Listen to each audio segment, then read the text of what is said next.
For decades, people have wondered if life on Mars is possible. Now we may be closer to an answer. Water, an essential component of life as we know it, may currently be on the red planet.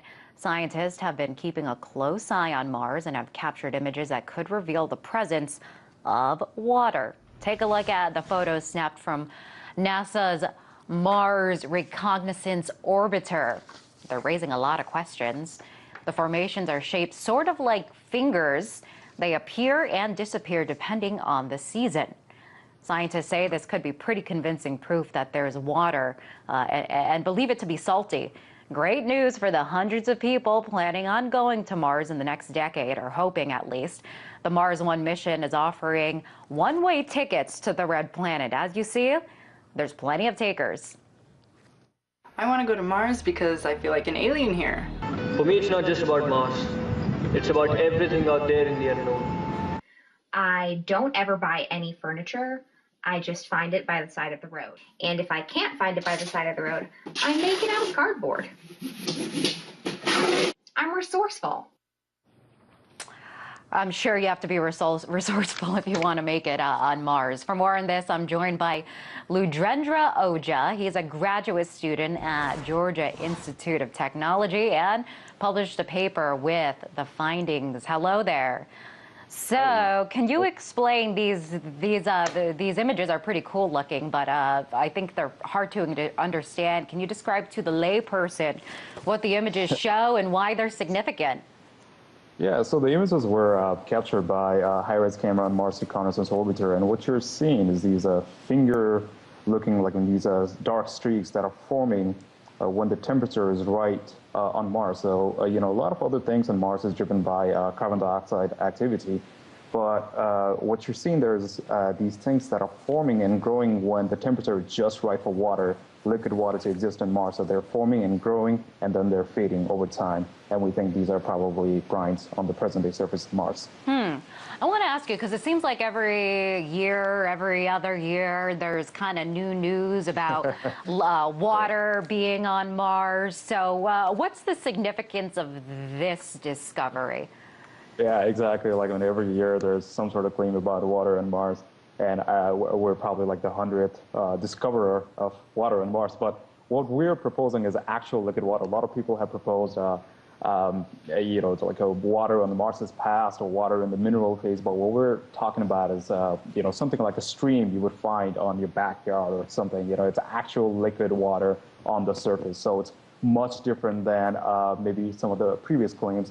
And also, there also has been a lot of previous claims that they thought it was actual liquid water on Mars, and they the evidence did not stand up. And we published this, the initial paper we published back in 2011, so it's been 3 years now, and no one has been able to come up with an alternative hypothesis to explain these features. So H2O in liquid form, a sign of that. Could you drink it? You could probably drink it, but I wouldn't drink it myself. If it is water, it's probably very salty too. Just so, you know, like the pure water like we have it on Earth, it would probably not be stable on the surface of Mars. So if you have water, it's probably going to be very salty. Okay. So I don't blame you for not wanting to drink it. Want to ask you, one of the first men to step on the moon, Buzz Aldrin, is on a mission to get the first human on Mars. He was here at a conference not too long ago. I caught up with him, Mr. Aldrin, and asked what his vision is for Mars. Here's what he had to say.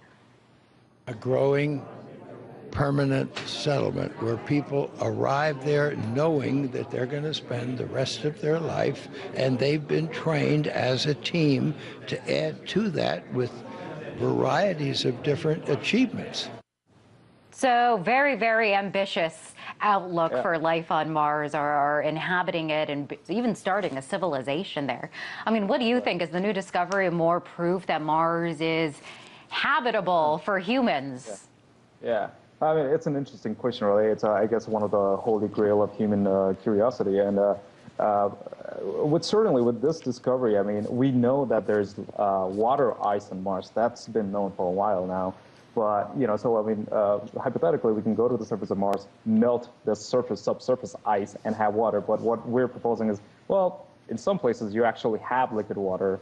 So, it looks better and brighter for Buzz Aldrin's plan. Yeah, definitely. Right, yeah. And this Mars One mission, very ambitious mission. Within a decade is when they hope to really start getting people on Mars and to start building up that civilization.